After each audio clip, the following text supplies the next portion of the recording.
تو اللہ نے اپنا تعارف جن پیغمبروں کے ذریعے کرایا ہے، ان پیغمبروں نے اللہ کے تعارف کے ساتھ ساتھ یہ بھی بتایا کہ اللہ نے ہمیں بنایا کیوں ہے، آزمائش کے لیے، کہ کون ہندو ایسا ہے جو اللہ کی بنی ہوئی نعمتوں سے فائدہ اٹھائے، مگر جب کوئی مولانا صاحب تقریر کریں کہ آخرت میں حساب دینا پڑے گا تو وہ تقریر کا مذاق اڑا کے کہیں کہ ہم نے اللہ کو دیکھا نہیں، ہم نے بھگوان کو دیکھا نہیں ہے، کیونکہ جب دیکھیں گے تو وہ تو مرنے کے بعد ہوگا، تو مرنے کے بعد دیکھنے کا فائدہ کیا، ابھی دکھاؤ، اللہ کو چاہیے ابھی دکھائے۔ تو اللہ ایسے لوگوں کو پھر آخرت میں بخشے گا نہیں، اللہ کہے گا اتنی نشانیاں میں نے رکھی تھیں تجھے یقین نہیں آیا۔ اگر اللہ اپنے آپ کو دکھا دے تو ایس ایچ او صاحب جب اپنی زیارت کرا دیتے ہیں تو اچھے اچھوں کی سمجھ میں آ جاتا ہے، تو جب اللہ زیارت کرائے گا تو پھر کیوں سمجھ میں نہیں آئے گا؟ کیوں بھائی؟ پھر یہ تقریروں کی ضرورت نہیں رہے گی، پھر قرآن کے، اللہ کے کلام کے اور پیغمبروں کی ضرورت نہیں رہے گی، پھر آزمائش ہی نہیں رہے گی۔ مزہ تو اسی وقت ہے جب آزمائش ہو، ایک طرف دنیا کی خواہشات آپ کو اپنی طرف کھینچ رہی ہوں، دوسری طرف اللہ کے حکام آپ کو اپنی طرف کھینچ رہے ہوں، آپ غیب پر ایمان لا کے اللہ کے دلائل اور نشانیوں کو دیکھ کر اللہ پر ایمان لاؤ اور پھر اللہ کی باتوں کو فالو کرنا شروع کرو۔ ایسی صورت میں پھر اللہ جنت نہیں دے تو پھر اور کیا دے میرے بھائی؟ تو آپ بتاؤ کہ پھر آخرت میں، دنیا میں تو انعام نہیں ملتا، دنیا میں تو بہت سے اچھے ناکام ہو جاتے ہیں اور بہت سے خراب کامیاب ہو جاتے ہیں۔ دنیا کا معاملہ تو بھیڑ چال ہے۔ اگر جنت جہنم نہیں ہے تو پھر سوال یہ پیدا ہوتا ہے کہ پھر اللہ اپنے فالوورز کو، اپنی عبادت کرنے والوں کو، اپنے لیے قربانیاں دینے والے کو نوازتا کب ہے؟ وہ کب ان کو نوازتا ہے؟ آپ کہتے ہیں دنیا میں نوازتا ہے، بھائی دنیا میں تو زیادہ تر نیک لوگ جو ہے، وہ جو اچھے لوگ ہیں وہ اکثر پیچھے رہ جاتے ہیں اور کرپٹ لوگ آگے نکل جاتے۔ دنیا کی لگام زیادہ تر کرپٹ لوگوں کے ہاتھ میں آج بھی، جنہوں نے غریب کو غریب تر بنا دیا اور امیر کو امیر تر بنا دیا۔ دنیا کی لگام، دنیا۔ اچھا، ہندو نے یہ بھی اعتراض کیا کہ اگر مسلمان برحق ہیں تو اتنا پیچھے کیوں ہیں؟ ترقی میں اتنا، بولو بھائی، پیچھے کیوں ہیں؟ یہ ایسا ہی ہے جیسے میں ان سے، ہندوؤں سے ایک سوال پوچھوں کہ اگر یہ جو کیا نام ہے، نریندر مودی، ابے نہیں، وہ جو ابھی وزیر اعظم بنے، نریندر مودی صاحب جو ہیں، اگر وہ اچھے آدمی ہیں، اچھے آدمی نہیں ہیں تو وزیر اعظم کیوں بن گئے؟ انڈیا میں میجورٹی جو پڑھے لکھے لوگ ہیں وہ نریندر مودی کو اچھا، کیونکہ مسلمانوں پہ بے پناہ ظلم کیا اس نے، بہت زیادہ ظلم۔ سمجھدار لوگ نہیں پسند کرتے، متعصب ہندو تو پسند کریں گے، جو ہندوؤں میں ایجوکیٹڈ ہیں وہ پسند نہیں کرتے، لیکن یہ وزیر اعظم کیوں بن گئے؟ بھائی ظلم ہی کی بیس پہ، کیونکہ متعصب ہندوؤں کو اپنا قائل کرنے کے لیے مسلمانوں پہ کیا کیا ہے؟ ظلم کیا ہے۔ اس سے متعصب ہندو سمجھ رہے کہ یہ مذہبی آدمی ہے، لہذا۔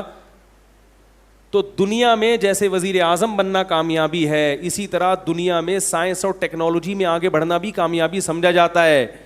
تو یہ ضروری نہیں ہے کہ جو سیدھے راستے پر ہو وہی سائنسدان بھی بنے گا، یہ ضروری نہیں ہے۔ کبھی اچھے لوگ بن جاتے ہیں اور کبھی برے لوگ بن جاتے ہیں۔ اور دوسری بات یہ کہ اچھائی اور برائی کا کرائٹیریا وہ نہیں ہے جو ہم اور آپ کہتے ہیں۔ اچھائی اور برائی کا کرائٹیریا وہ ہے جو اللہ نے متعین کیا۔ اللہ کہتے ہیں سب سے پہلے مجھے ماننا پڑے گا، اس کے بعد اچھا برا، وہ اس کے بعد کوئی اچھا ہوگا، کوئی اس کے بعد برا ہوگا۔ مسلمان ترقی میں پیچھے کیوں ہیں؟ اس لیے کہ مسلمانوں کو ترقی میں پیچھے رکھا گیا ہے۔ یقین نہیں آئے تو آپ اپنے جو بیوروکریسی میں لوگ ہیں ان سے جا کے پوچھو۔ جب مسلمانوں کی دنیا میں حکومت تھی اس وقت مسلمانوں کے حالات، ہندوستان میں مسلمان نے 1000 سال حکومت کی ہے، اس وقت ہندوستان کے حالات دیکھو اور معاشی ترقی دیکھو اور آج کمپیئر کر کے دیکھو۔ انگریز کی کتابیں گواہی دیں گی کہ جب مسلمانوں نے ہندوستان میں حکومت کی ہے اس وقت ہندو بھی ترقی میں تھا اور سکھ بھی ترقی میں تھے اور مسلمان بھی ترقی میں تھے اور پورا ہندوستان ترقی میں تھا۔ جب انگریز بر صغیر میں آیا تو بر صغیر کی واٹ لگنا شروع ہوئی ہے، اور انگریزوں کی چمنیاں جو گرم ہوئی ہے نا کارخانوں کی، وہ ہندوستان پہ غاصبانہ قبضے کی وجہ سے برطانیہ نے ترقی کی ہے۔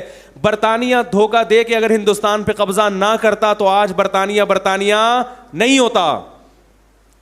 جب سارے وسائل آپ کے پاس ہوں تو پھر ایجوکیشن بھی آپ کے پاس ہوگی اور ترقی بھی، کیونکہ دولت کی وجہ سے ہر چیز کو خریدا جاتا ہے۔ آپ کے ملک میں جتنے اچھے سائنٹسٹ پیدا ہوں گے خریدیں گے کون؟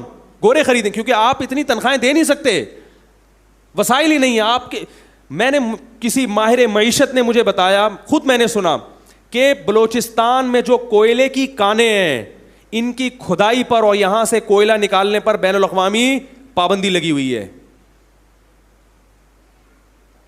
کیوں لگی ہوئی ہے؟ کہ بھئی انوائرمنٹ جو ہے وہ ماحول آلودہ ہوگا، حالانکہ دنیا کے بہت سارے ملکوں میں کوئلہ جلا کے انرجی حاصل کی جا رہی ہے.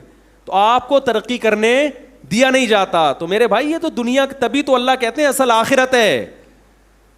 تو یہ جو ہندو اشکال کرتے ہیں نا، اگر اسلام برحق مذہب ہے، مسلمان سیدھے راستے پر ہیں، تو اتنا پیچھے کیوں ہیں؟ تو میرے بھائی اسی لیے پیچھے ہیں کہ جیسے ہندوستان میں بہت سی سیاسی تحریکیں اچھی ہیں مگر پیچھے ہیں.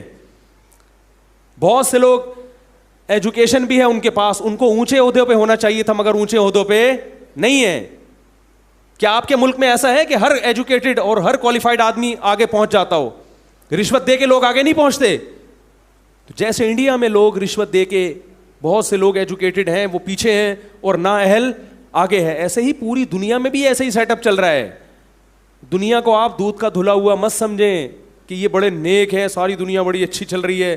جو بھی آپ کو یاد ہوگا اقوام متحدہ میں کئی سال پرانی بات ہے، 10-20 سال، ایوارڈ ملا امن کا ایک ایسے شخص کو جس نے دنیا میں سب سے زیادہ بدامنی پھیلائی ہے.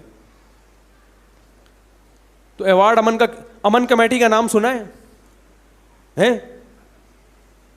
کہیں سے بھی امن جھلکتا تھا؟ عجیب ہے یا نہیں؟ تو میرے بھائی یہ دنیا ہے، کچھ بھی لیبل لگا کے کسی کو برے کو صحیح کر دو اور صحیح کو برا کر دو. اسی لیے اللہ نے کہا اصل عدالت کس کی ہے؟ آخرت کی. تو اگر جنت جہنم کو میرے بھائی نکال دو گے اپنی زندگی سے تو اس کا مطلب یہ دنیا بھیڑ چال ہے، جس کی لاٹھی اس کی بھینس، پھر یہاں کوئی پوچھنے والا نہیں ہے. تو اس لیے اللہ نے بتایا کہ تمتعو، مزے اڑا لو، ظلم کر لو انسانوں پہ، لوگوں کی دولت نچوڑ لو، اور والدین کو اولڈ ہاؤس میں جمع کرا دو، رشتہ داری توڑ دو، شوہر بیوی کا حق ادا نہ کرے، بیوی شوہر کا حق ادا نہ کرے، اولاد باپ کو چھوڑ دے، باپ اولاد کو چھوڑ دے، کر لو یہ سارے کام. تو میرے بھائی اس لیے اسلام کے علاوہ اللہ کو کوئی مذہب قابل قبول نہیں ہے، کیونکہ اسلام کے علاوہ کسی کے پاس گائیڈنس ہی نہیں ہے. تو یہ آپشنل نہیں ہے. جتنے بھی غیر مسلم ہیں ان پر لازم ہے کہ وہ یہ تحقیق کریں اور عصبیت اور تعصب کی چادر اور حسد کی چادر اتار دیں. اگر مسلمان میں کوئی خرابی ہے تو خدا کی قسم وہ مسلمان میں ہے، وہ اسلام میں وہ نہیں ہے، اسلام میں وہ خرابی.